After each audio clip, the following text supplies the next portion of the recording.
ટ્રાન્સફોર્મરના day number 2 માં આવતા રહ્યો, જેની અંદર આપણે હવે ઈએમએફ ઇક્વેશન ડિરાઈવ કરીએ. બુકમાં કાંઈ જોવાની જરૂર નથી, અહીંયા શાંતિથી ધ્યાન આપો. બુકમાં ના જો વાંધો નહીં, સાચું જ ભણાવીશ, ચિંતા ના કરો. ઈએમએફ ઇક્વેશનમાં આવતા રહ્યા આપણે. તો ટ્રાન્સફોર્મરમાં આપણે મ્યુચ્યુઅલ ઇન્ડક્ટન્સમાં જરી ખરખું સમજો જોઈએ. ત્યાર પહેલાં તો ટ્રાન્સફોર્મર વિશે જો. હવે ટ્રાન્સફોર્મર એટલે હોય શું? કાલ તો આપણે ખાલી સિમ્બોલ ડ્રો કર્યા, એટલે ખાલી વાઇન્ડિંગ ડ્રો કરી દીધા, પણ એ વાઇન્ડિંગ કાંઈ હવામાં થોડા હશે. એટલે હવે એના વિશે થોડુંક સમજાવી દઉં. તો આને કહેવાય ટ્રાન્સફોર્મર કોર. શું કહેવાય? કોર. ટ્રાન્સફોર્મરની કોર કહેવાય, જેની ઉપર આપણે વાઇન્ડિંગ વીંટાળશી. તો ટ્રાન્સફોર્મરની કોર આ તમને દેખાય છે, એક આયનનું બનેલું હશે. હાલો થોડુંક 3Dમાંય કરી દે. હાલો હવે ખબર પડે છે ટ્રાન્સફોર્મરની કોર આટલી જગ્યા ખાલી હશે. હવે ટ્રાન્સફોર્મરના કોરમાં જે છે એ વાઇન્ડિંગ કરવામાં આવશે. હાલો એ વાઇન્ડિંગ હવે જો આવી રીતે આ સાઈડ જે વાઇન્ડિંગ થાય એને કહેવાશે પ્રાઇમરી વાઇન્ડિંગ. સામેની સાઈડ જે વાઇન્ડિંગ થાય એ સેકન્ડરી વાઇન્ડિંગ કહેવાશે.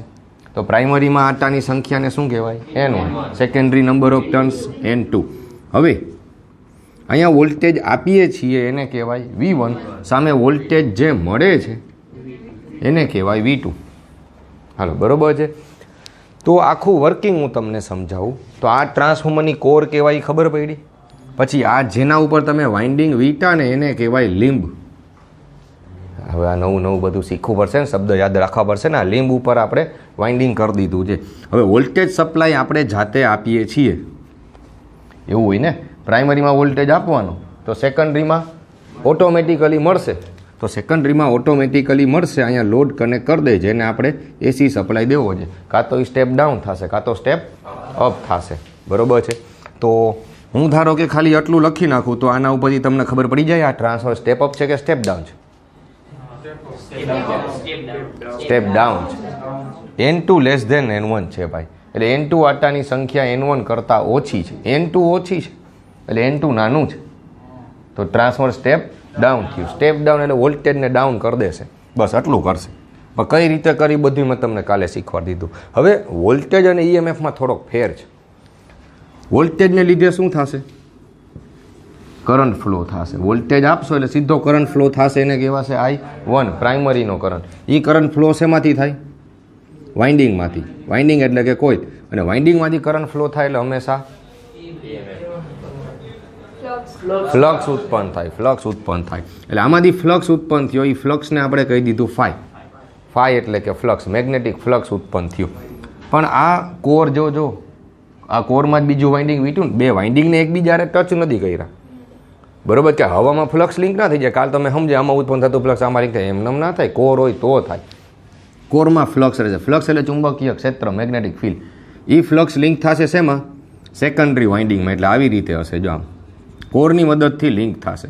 તો પ્રાઇમરીમાં ઉત્પન્ન થયું એને કરી દઈએ આપણે φ1 અને સેકન્ડરી સુધી પહોંચે એને કરી દઈએ φ2 ફ્લક્સ. હવે ફ્લક્સમાં ફેરફાર થાય. ફ્લક્સમાં ફેરફાર થાય એટલે ઈએમએફ ઉત્પન્ન થાય. એટલે પ્રાઇમરીમાં ઈએમએફ ઉત્પન્ન થશે અને સેકન્ડરીમાં આ બે છેડા વચ્ચે અહીંયા ઈએમએફ ઉત્પન્ન થશે E2. હવે ઈએમએફને લીધે કરંટ ફ્લો થશે I2. એ I2 કરંટ અહીંયા સુધી પહોંચશે એટલે બારે મળશે વોલ્ટેજ V2. આ એનું વર્કિંગ છે. તો ઈએમએફને વોલ્ટેજમાં થોડોક ફેર છે. જો મેં પ્રાઇમરી સાઈડ શું કીધું ખબર છે? વોલ્ટેજ આપ્યા એને લીધે ઈએમએફ ડાયરેક્ટ. હા ઈએમએફ, હા સાચું. વોલ્ટેજ લીધે કરંટ, કરંટને લીધે ફ્લક્સ, ફ્લક્સના ફેરફારને લીધે ઈએમએફ. પણ આ ટાઈપનું ઈએમએફ તો સેલ્ફ ઇન્ડ્યુસ્ડ ઈએમએફ કહેવાય. કેમ? એ જ કોઈલનો વોલ્ટેજના ફેરફાર. યાદ આવ્યું? પણ આ ઈએમએફને કયું કહેવાય? એને મ્યુચ્યુઅલ ઇન્ડ્યુસ્ડ ઈએમએફ કહેવાય. કેમ કે સપ્લાય આપ્યો આયા ને ઉત્પન્ન થયું બીજી કોઈલમાં. હવે સમજા. તો અહીંયા મેં એમ કીધું વોલ્ટેજને લીધે ઈએમએફ ઉત્પન્ન થયું. જ્યારે અહીંયા શું થયું? સેકન્ડરીમાં ઊંધું થયું. પહેલાં ઈએમએફ ઉત્પન્ન થઈ ગયું, ઈએમએફને લીધે બારે વોલ્ટેજ મળ્યો. તો હવે કોઈ કહી શકે V1 વધારે હશે કે E1 વધારે હશે? વોલ્ટેજ V1 હંમેશા વધારે હોય. સમજાવું. વોલ્ટેજ આપીએ છીએ, વોલ્ટેજ આપો એમાંથી પછી વોલ્ટેજ ડ્રોપ થાય, પછી ઈએમએફ ઉત્પન્ન થાય. વોલ્ટેજ થોડોક વોલ્ટેજ ખવાઈ જશે ને પછી ઈએમએફ ઉત્પન્ન થયો એટલે ઈએમએફ ઓછો હોય. સેકન્ડરી સાઈડ શું થશે? એમાં ઊંધું થશે. કેમ? તો કે પહેલાં ઈએમએફ ઉત્પન્ન થઈ જશે, ઈએમએફને લીધે બારે વોલ્ટેજ મળે. તો પહેલાં ઈએમએફ ઉત્પન્ન થઈ ગયું, પછી ઘણા બધા વોલ્ટેજ ડ્રોપ થશે, પછી બારે વોલ્ટેજ મળશે. તો થોડો ખવાઈ ગયો હશે ને, ડ્રોપ થઈ ગયો હશે એટલે. તો સેકન્ડરી સાઈડ ઊંધું થશે. કોણ વધારે હશે? હા E2 વધારે હશે. હવે સમજી ગયા. તો આપણે અત્યારે જે ઇક્વેશન સાબિત કરવા નીકળ્યા છીએ એ વોલ્ટેજના નહીં, શેના? EMFના, કે અહીંયા EMF કેટલું ઉત્પન્ન થાય છે. હવે તો આપણે ખાલી શું કર્યું? EMFથી શરૂઆત કરી. પણ તમે એમ કે મારે તો બારે વોલ્ટેજ કેટલો ઉત્પન્ન થાય એ જોઈએ, પણ એના માટે વાર છે હજી. તમને શું ખબર હોવી જોઈએ? વોલ્ટેજ ડ્રોપ કેટલા થાય. કેમ કે V1માંથી વોલ્ટેજ ડ્રોપ થાય તો E1 મળે, સમજા? અને E2 ઉત્પન્ન થયું એમાંથી વોલ્ટેજ ડ્રોપ માઇનસ કરો પછી બારે V2 મળે. માઇનસ વોલ્ટેજ ડ્રોપ થઈ જાય એટલે માઇનસ કરવાના ને. હાલો ફોર એક્ઝામ્પલ અહીંયા 500 વોલ્ટ ઉત્પન્ન થયા તો અહીંયા 500 નહીં મળે. ધારો કેમ કહું 450 જ મળ્યા, તેનો મતલબ શું થઈ ગયો? હા 50 વોલ્ટેજ ડ્રોપ થઈ ગયા એમ. હવે સમજા માઇનસ થાય વોલ્ટેજ ડ્રોપ. હાલો એટલી ખબર પડી ગઈ આ ટ્રાન્સફોર્મર વિશે. તો ટ્રાન્સફોર્મર આવી રીતે વર્ક કરે. હાલો ડન, ખબર પડી ગઈ. ઓકે, તો એક કામ કરો, આ ડાયાગ્રામ ડ્રો કરી લો ને ઝડપથી પહેલાં, પછી EMF ઇક્વેશન સાબિત ચાલુ કરીએ આપણે. EMF ઇક્વેશન માટે બે ફેક્ટર જોઈએ ACCમાંથી. એક આપણે કીધું એ ફોર્મ ફેક્ટર, બીજું જોઈએ પીક ફેક્ટર. આ બે ફેક્ટર આપણે લખી ગયા હતા. તો થોડુંક હું એના વિશે સમજાવી દઉં તમને. હાલો આપણે EMF ઇક્વેશનને 4 સ્ટેપમાં ડિવાઈડ કરી દઈએ. આપણે જાતે કર્યું, તમને યાદ રહીએ એટલે કે કઈ રીતે ઇક્વેશન આખું ડિરાઈવ થાય છે. ડાયરેક્ટ ઇક્વેશન નહીં, જોજો હવે. તો સૌથી પહેલાં ઇન્ટ્રોનો મતલબ શું કે તમારે EMF ઇક્વેશન સાબિત કરવા માટે કયા કયા ટર્મ જોશે. હવે સમજી ગયા? એ ઇન્ટ્રોડક્શનમાં લખી નાખો. હાલો સૌથી પહેલાં તો જોશે N1, પછી જોશે N2. N1 એટલે શું? Number of turns in primary winding. બરોબર, number of turns in primary winding એટલે કે પ્રાઇમરી વાઇન્ડિંગના આટાની સંખ્યા. N2 એટલે number of turns in secondary winding એટલે કે સેકન્ડરી વાઇન્ડિંગના આટાની સંખ્યા. બે ભાષામાં લખું બોલું છું એટલે એ રીતે નહીં બોલું છું, બે ભાષામાં લખું છું એકમાં, પોતપોતાની રીતે એ પ્રમાણે લખે. પછી ફાઈ એટલે શું? ફાઈ એટલે ફ્લક્સ. એનો યુનિટ શું હોય? ઓ ના હોય, રાતોરાત ચમત્કાર. સાચું છે, સાચું છે. ના ના, એ તો પછી તો કેટલો નાનો મોટો એના પ્રમાણે મિલી, કિલો, મેગા, ગીગા એવું આવે. હાલો ફાઈ પછી એક જોશે F. F એટલે શું? ફ્રીક્વન્સી. એનો યુનિટ શું? હર્ટ્ઝ. HZ થી દર્શાવે. હાલો ફ્રીક્વન્સી છે. પછી જોશે આપણે એક જોશે KF. KF એટલે શું? હે ભાઈ આવ્યા ત્યારના ક્વોલિટી ફેક્ટરમાં હલવાઈ ગયા ભાઈ. એનો ઉપયોગ ક્યાંય નહીં આવે આપણે. એ તમારે ક્વોલિટી ફેક્ટર EIમાં આવશે, બ્રિજમાં. બ્રિજ કર્યા EIમાં? અંડર બ્રિજ, ઓવર બ્રિજ એવું કંઈક. એટલે કે તમારે મસ્તી ના કરતા હો કે સાચે આવું લખી આવે એવા છે કે આ બ્રિજ પૂછાય. Wheatstone bridge, Kelvin's bridge, Kelvin double arm bridge, પછી હે બ્રિજ ને મેક્સવેલ બ્રિજ ને આવા નામ હતા. નામ તો ખબર, નામ યાદ છે, બાકી અંદર કાંઈ યાદ નથી. તમારે મને સ્ટેટમેન્ટ ખબર પડી ગયો. ફોર્મ ફેક્ટર એટલે કે ફોર્મ ફેક્ટર ACCમાં આપણે આવી ગયું. ફોર્મ ફેક્ટરની ડેફિનેશન જે હમણાં ભાઈ કીધી એ પ્રમાણે બોલો છો. Ratio of RMS value to average value. Ratio of RMS value to average value. RMS કિંમત અને એવરેજ કિંમતના ગુણાકાર, રેશિયો એટલે કે ગુણોત્તરને કહેવાશે ફોર્મ ફેક્ટર. હવે RMS વેલ્યુ અને એવરેજ વેલ્યુમાં શું ફેર કોઈ કહી શકે? હું જ કહી દઉં. હાલો RMS, હા બોલો બોલો. અચ્છા ખાલી મજામાં જ એમ કહેતા હતા? ઓકે, મજામાં. RMS વેલ્યુ જોઈએ. RMS વેલ્યુ AC ક્વોન્ટિટી છે ને એ હંમેશા RMS કિંમતથી બતાવાય. હું તમને એમ ક્વેશ્ચન પૂછું છું કે આ ફેન અત્યારે ઓન કરે તેને કેટલો વોલ્ટેજ મળે? કેટલો વોલ્ટેજ મળે? 230 વોલ્ટ. તો 230 વોલ્ટ જે કીધા ને એ RMS વેલ્યુ હોય. હવે સમજા? AC કિંમત RMS વેલ્યુથી બતાવાય અને જે એવરેજ તમે લ્યો એટલે કે DC કિંમત જે છે એ એવરેજથી બતાવે. કેમ કે તમે રેક્ટિફાયર શીખા, ACનું DC બનાવે, પણ DC એમને એ DC કિંમતની તમારે એવરેજ લેવી પડે. તો DC કિંમત હંમેશા એવરેજથી બતાવાય, AC કિંમત RMSથી બતાવાય. એ ધ્યાન રાખજો. કેમ હું તમને સમજાવું. રેક્ટિફાયર જેટલાય કમ્પ્લીટ કર્યું એવું આવું કરતા હતા. રેક્ટિફાયરનું ઇનપુટ છે કેવું ઇનપુટ છે? AC. તો પછી હું એમ કહું કે ફૂલ વેવ રેક્ટિફાયર જેણે કર્યું એને આઉટપુટનો વેવફોર્મ આવડે. ફૂલ વેવમાં આઉટપુટનો વેવફોર્મ શું આવે? કોણ કહી શકે? કઈ રીતે આવે? હા બોલો બોલો. આ ડ્રો કરતા હતા ને? બરોબર કરો કરો. પછી હા બો આમ જવા દેતા હતા. હાલો તો આ છે ઇનપુટ, આ છે આઉટપુટ. આપણે કીધું આ રેક્ટિફાયર છે. તો હું શું બોલ્યો? ફૂલ જ કીધું ભાઈ, તમને કટિંગની ટેવ છે. આપણે કટિંગ ચા એમ. હાલો, આ ઇનપુટ આઉટપુટ. ઇનપુટ જે છે એ શું છે? એસી. તો આઉટપુટ શું હોય? રેક્ટિફાયનું ડીસી. તો આ ડીસી છે? ડીસી ના કહેવાય. તો આઉટપુટમાં તો આ જ ડ્રો કરો છો તમે.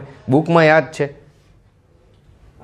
કેમ કે એ કોઈ દી કોઈને ખબર જ નથી ખબર કોઈની. તો કહું છું આ સાચું છે, બુકમાં યાદ આપ્યું, જોઈ લેજો ઘરે જઈને. આ ઇનપુટ આઉટપુટ. પણ હવે શું કરવાનું હોય?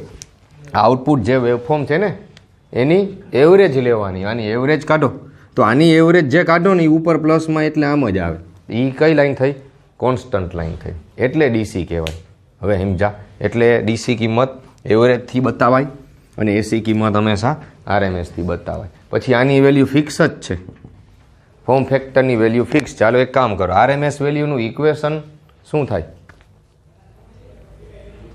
0.707 into maximum value. 0.707 into IM. આવી રીતે હોય વેલ્યુ ફિક્સ. એસીસીમાં સાબિત કરાવેલું છે. 5 દિવસમાં તમે કમ્પ્લીટ કરવાના છે એવું તમે મને કીધું છે.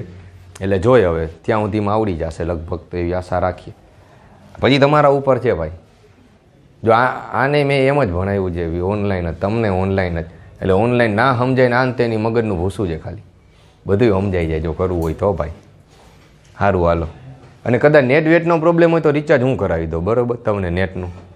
હા હાઈ કે કરો મનમાં તો એમ કીધું મારે એટલું જ જોઈએ. પણ એમાં એવી ફેસિલિટી નથી કે હું તમને જે રિચાર્જ કરાવી દઉં ને એમાં ખાલી એપ્લિકેશન જ ખુલે. નહીંતર હું કરાવી દેતો. નહીંતર આ નેટ કરાવવાથી જાહે તો પબજીમાં. હાલો, એવરેજ વેલ્યુનું ઇક્વેશન એ ફિક્સ જ છે, સાબિત કરી. Very good. તો આઈએમ કેન્સર ના આ બેનું ડિવિઝન કરો તો એક આન્સર આવે. શું આવે? 1.11. મિડ સેમમાં પૂછાણો તોય ખરી હો આ પાજો. પછી કે અમે ત્યારે ક્યાં ક્વેશ્ચન વાંચતા જ નહોતા, અમે કોપી પેસ્ટ જ કરતા હતા. ક્વેશ્ચન ક્યાં અમે વાંચ્યો જ નથી કાંઈ. શું હતું એ? કાં કોપી પેસ્ટ એટલે આન્સર આવી જતો કે ઓકે 1.11. ક્વેશ્ચન તો ખબર જ ના હોય શું હતું, આન્સર ખબર હતી. એટલે 1.11 ને 1.41 ને એવું આવતું હતું પીક ફેક્ટરમાં. એવા ક્વેશ્ચન હતા, પણ હું જે ક્વેશ્ચન જોયા નહોતા કોઈ. એટલે ફોર્મ ફેક્ટર એટલે જ ઓનલાઈન નથી લેવી ફાઇનલ એક્ઝામ. સમજ્યા તમારે? ફોર્મ ફેક્ટરનો આન્સર છે 1.11. પછી હવે એક છેલ્લું એક જોશે જેને કહેવાશે બી. હવે આ બી એટલે આપણે ડીસીસીમાં મેગ્નેટિક સર્કિટમાં આવતું હતું છે લોકડાઉન પહેલા. એ યાદ હોય. હવે આવું ક્યાં સુધી બોલું તમારે? 6 સુધી આવું જ બોલું? આવ્યું તું ખબર છે પણ યાદ નથી. હા ભાઈ, હા BLV સાઇન થીટામાં બી હતું. હા એ જ બી છે. તો સારું હાલો. આઈ સજી હમણાં કહેતા B4 બોય ને B4 બોલ ને એવું કરી રાખે. બી એટલે બી ફોર ફ્લક્સ ડેન્સિટી. આનું નામ હતું ફ્લક્સ ડેન્સિટી.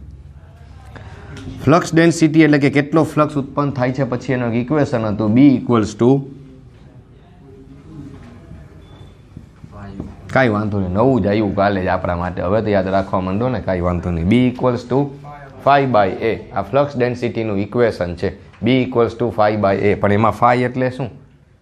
ફ્લક્સ. A એટલે શું? A four Apple.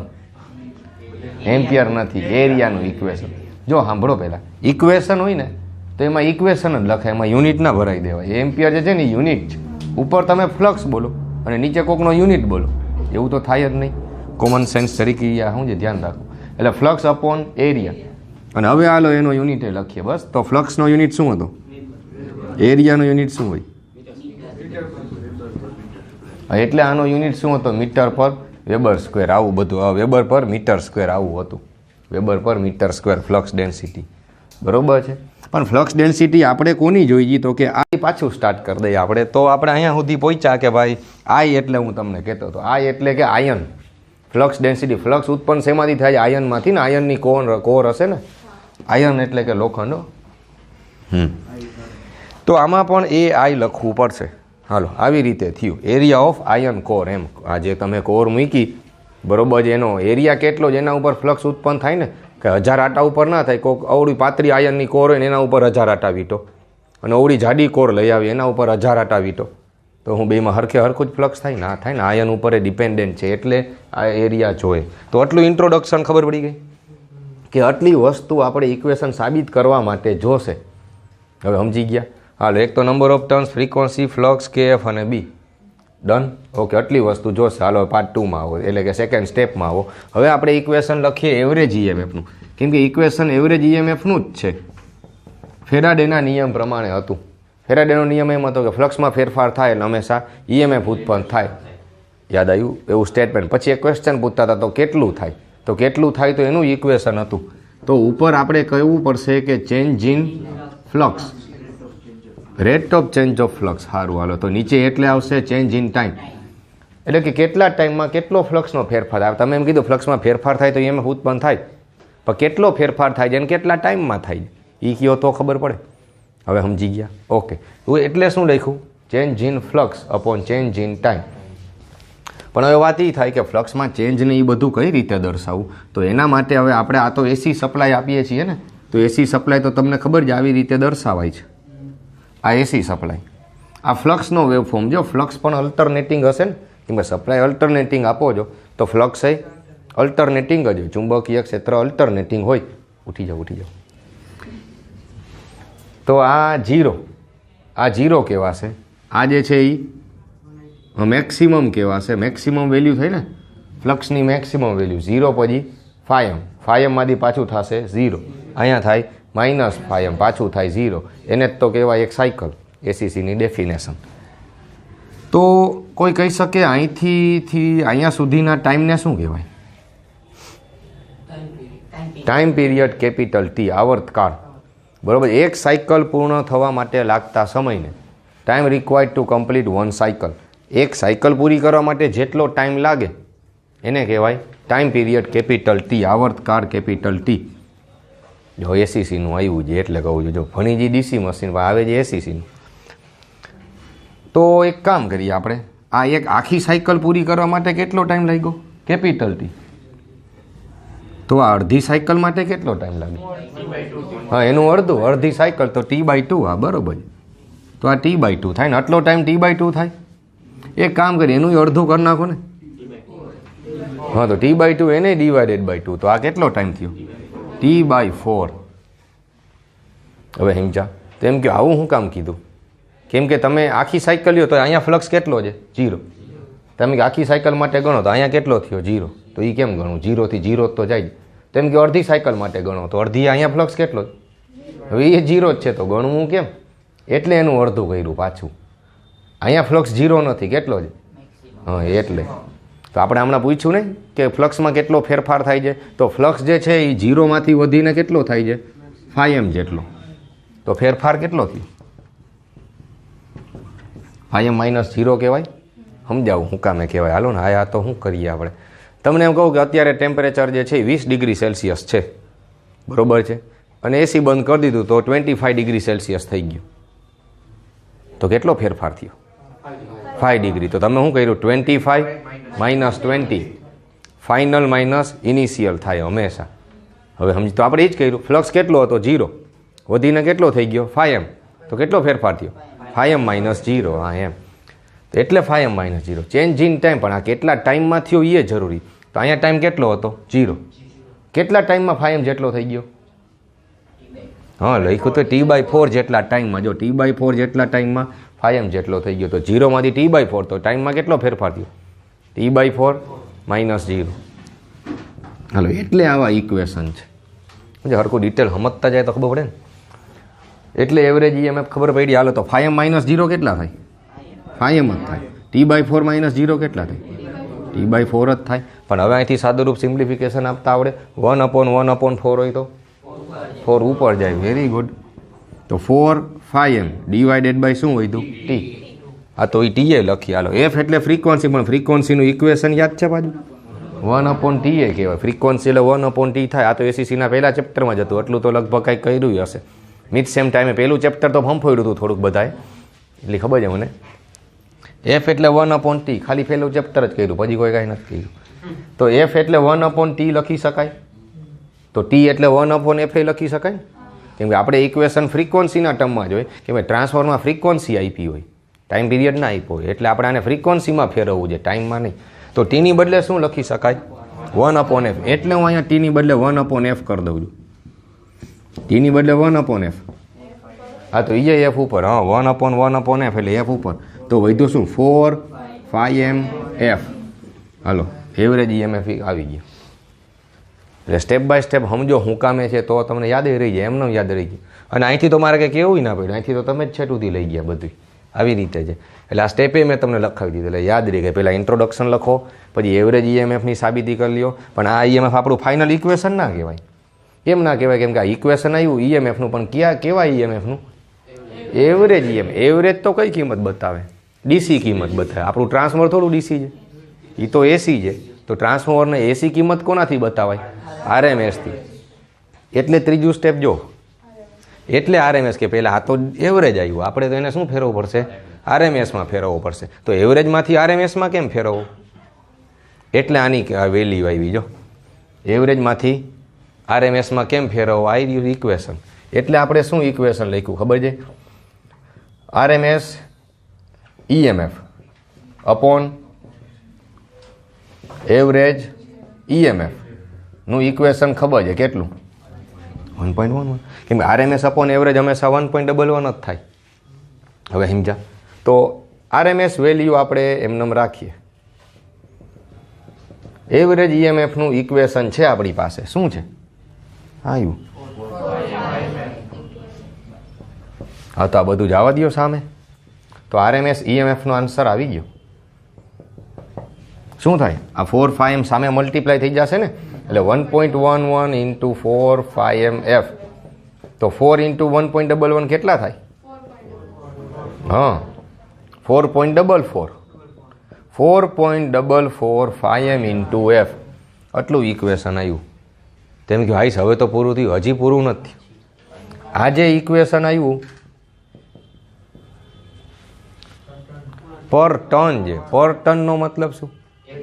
એક આટા દીઠ. એક આટા એટલે ટ્રાન્સફોર્મર એટલે આટા વીત્યા ને આપણે. તો તમે એમ કહો આનો આન્સર આવ્યો કે 5 વોલ્ટ, તો 5 વોલ્ટ સાચું, 5 વોલ્ટ સાચું, પણ એ 5 વોલ્ટ ખાલી એક આટાનું છે. હા એટલે ઇન્ટુ કરવાનું. એમ બુકમાં જ કહી દીધું ઇન્ટુ N1 થાય, પણ શું કામ થાય એ કાંઈ લખ્યું જ નથી. જો એવરેજ ટન એ કાંઈ છે જ નહીં. હવે સમજ્યા? હવે હું એમ કહું છું કે એક આટામાં કેટલું EMF ઉત્પન્ન થાય છે? 5. તો એવા 1000 આટા વીટા હોત તો 5000 થયા. કેમ કર્યું હું? તમે તો કે વોલ્ટ 5 હતા એના ઇન્ટુ ટન કરી દીધા. તો 1000 આટા હોય તો 5000 થાય. 2000 હોત તો 10000 થાય. પણ એવા આપણી પાસે કેટલા આટા છે?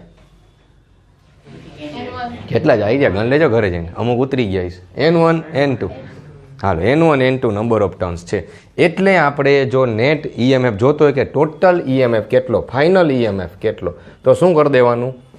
આની સાથે ઇન્ટુ નંબર ઓફ ટર્ન્સ કરી દેવાના ખાલી. હવે મેં N1 કર્યું. N1 એટલે શું? પ્રાઇમરીના આટાની સંખ્યા. તો પ્રાઇમરી આટાની સંખ્યા મૂકી તો પછી EMF એ E1 મળે. તમે એમ કહો સેકન્ડરી આટાની સંખ્યા મૂકો તો EMF એ E2 મળે. એટલે ઇક્વેશન આટલા લખ્યા છે. હવે આ ફૂલ એન્ડ ફાઇનલ EMFનું ઇક્વેશન આવ્યું. હાલો યાદ રહી ગયું. શું ઇક્વેશન છે? 4.44 5m f N1. આ જ યાદ રખાય. બુકમાં ભલે હજી એક સ્ટેપ આપ્યું હોય. બુકમાં હજી એક સ્ટેપ શું આપ્યું છે તમને સમજાવું. આ 5 છે એને 5m કરી દઈએ. તો આમાંથી 5m નું ઇક્વેશન બનાવો તો આ AI સામે જાય ને તો શું બને? પણ આપણે આને મેક્સિમમ કરી દઈએ BM ઇન્ટુ AI. કેમ કે ફ્લક્સ મેક્સિમમ છે તો ફ્લક્સ ડેન્સિટી પણ મેક્સિમમ થશે. એટલે 5m નું ઇક્વેશન પણ હજી શું આવે? BM into AI. એટલે એણે શું કર્યું? 5m કાઢીને BM ઇન્ટુ AI અહીંયા મૂક્યું અને આખું ઇક્વેશન મોટું બનાવ્યું. પણ આપણે એવું કરવાની જરૂર નથી. આમને જ રાખજો. આ જ લાસ્ટ ઇક્વેશન. ખાલી ખોટું મોટું યાદ રાખવું. આ યાદ રહી ગયું. હાલો ઇક્વેશન યાદ રહ્યું. 4.44 5m f N1. તો તમારે ખાલી આટલી કિંમત જોઈએ. એક 5m જોઈએ એટલે મેક્સિમમ ફ્લક્સ જોઈએ. ફ્રીક્વન્સી કેટલી? નાટાની સંખ્યા એ જ જોઈએ. અહીંયા સુધી ખબર પડી ગઈ. E1 E2 નું ઇક્વેશન આવી ગયું. હવે હું તમને એમ કહું કે બેનો ગુણોત્તર લઈ લો, બેનો રેશિયો લઈ લો. E1 by E2. E2 by E1 બેનો ગુણોત્તર લઈ લો તો શું થાય? 4.45. બધું કેન્સલ થાય ને, ડિવાઈડ કરો એમ કોઈ ભાગાકાર કરો. આ બે કેન્સલ, આ બે કેન્સલ, F કેન્સલ તો વધે હું? હા પણ મેં 2/1 કર્યું તો સામે N2/N1 આવે. એટલે જો મેં કાલે ડાયરેક્ટ લખાવી દીધું હતું, મેં કીધું કાલે આપણે સાબિત કરશી, પછી સાબિત આજે. હવે આજે આગળ વધારીએ. E2/E1 equals to N2/N1 equals to V2/V1 પણ ઇક્વલ્સ ટુ I1/I2. ઊંધું થઈ જાય છે, 1/I2 થાય. એ કાલે સમજાવ્યું, કેમ કે પાવર સરખા રાખે. V1I1 ઇક્વલ્સ ટુ V2I2 હતું. અને આ જે રેશિયો લખ્યો એને જ કહેવાય કે એટલે એનું એક નામ છે voltage transformation ratio. Voltage transformation ratio એટલે કે ગુણોત્તર. તો આ વોલ્ટેજ ટ્રાન્સફોર્મેશન રેશિયો કહેવાય. હવે સમજી ગયા, કેમ કે વોલ્ટેજનો રેશિયો બતાવે. તો ટ્રાન્સફોર્મરને દર્શાવવું કેમ? વોલ્ટેજ ટ્રાન્સફોર્મેશન રેશિયોથી બતાવાય એમ. હવે સમજી ગયા. અને આનાથી ઊંધું કર્યું હોત તો N1/N2 કર્યું હોત તો N1/N2 તો શું આવે? E1/E2. તો પછી V1/V2. તો પછી આમાં 2 થઈ જાય, I2/I1. તો સામે થઈ જતી 1/K, ઊંધું થઈ જાય. તો 1/2 કરો ને તો પછી એને કહેવાય ટર્ન્સ રેશિયો. ટર્ન્સ રેશિયો એટલે ટ્રાન્સફોર્મર છે એમાં આટાનો રેશિયો કેટલો છે? આ બાજુ 1000 છે તો આ બાજુ 2000 છે, તો 1/2 કહેવાય એમ. ટર્ન્સ રેશિયો આપે. આ બાજુ 5000 છે તો આ બાજુ 1000 જ છે, તો 5/1 કહેવાય. 5/1 તમે આવું કંઈક લખતા હતા. આ 5/1 ને 1/5 ને આવું બધું. આ તો એ રેશિયો આનાથી દર્શાવાય. હાલો હવે ખબર પડશે. તો અહીંયા સુધી તમારે લખવું પડે જો ટ્રાન્સફોર્મરનું EMF ઇક્વેશન પૂછાય તો. ફટાફટથી રિવાઇઝ કરી લે. હાલો સૌથી પહેલાં તો ઇન્ટ્રોડક્શન એટલે કઈ કઈ વસ્તુ જોઈએ. N1, N2, ફ્લક્સ, ફ્રીક્વન્સી, પછી form factor, flux density. Okay done.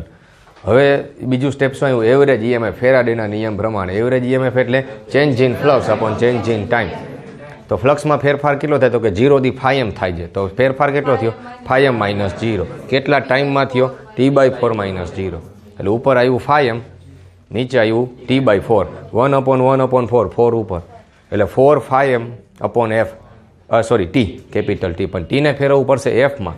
તો Tની બદલે પાછું મૂકી દીધું 1/F. તો એ 1/1/F ઉપર એટલે આવ્યું શું? 4 5MF.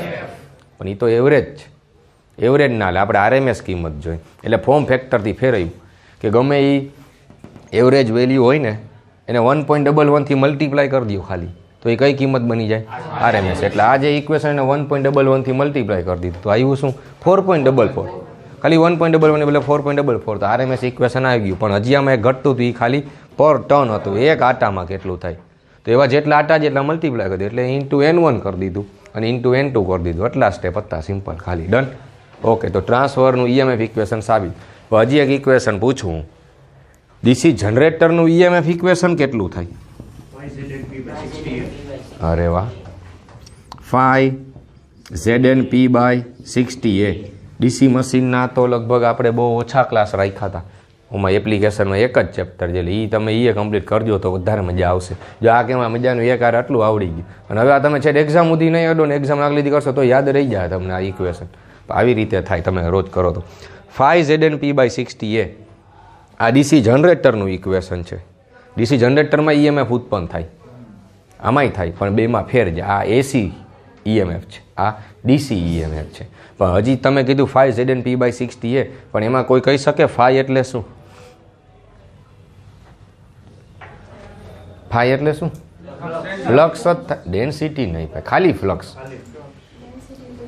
5 એટલે હવે છે સુધી ફ્લક્સ જ થાય. આપણે જ્યાં સુધી તમે ભણશો ત્યાં સુધી 5 એટલે ફ્લક્સ. પણ Z એટલે શું?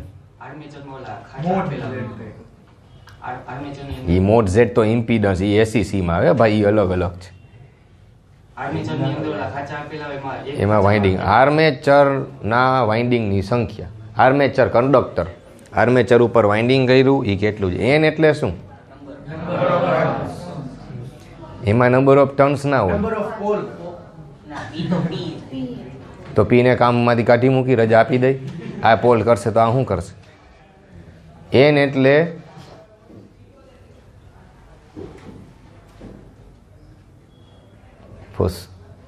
સ્પીડ. કેટલી સ્પીડથી ફેરવો છો? RPM સ્પીડ હોય. એમાં N એટલે સ્પીડ હોય કે ભાઈ જનરેટર જેને તમે ફેરવો છો એટલે બારે વોલ્ટેજ મળે છે. હવે સમજા? તો જેટલી વધારે સ્પીડથી ફેરવશો એટલે વધારે EMF ઉત્પન્ન થશે. P એટલે શું? હા ઈ નંબર ઓફ પોલ થાય. પી એટલે નંબર ઓફ પોલ થાય. પછી એ એટલે શું? લેફ્ટ વાઇન્ડિંગ અને વેવ વાઇન્ડિંગની સંખ્યા. 2 ને 4 નહીં, 2 ને 4 ઈ ફિક્સ નથી. એ ઇક્વલ્સ ટુ પી શેમાં થાય? Left winding. અને વેવ વાઇન્ડિંગ હોય તો એ ઇક્વલ્સ ટુ 2 થાય. હાવ સાચું. હા fixed value. Okay very good. તો જો આવી રીતે કરશો તો મને મજા આવશે, તમને મજા. કેવું આવડી ગયું આજે રાતોરાત? તો પછી કમ્પ્લીટ કરતા જાજો. બરોબર છે, લખી લ્યો મસ્ત મજા.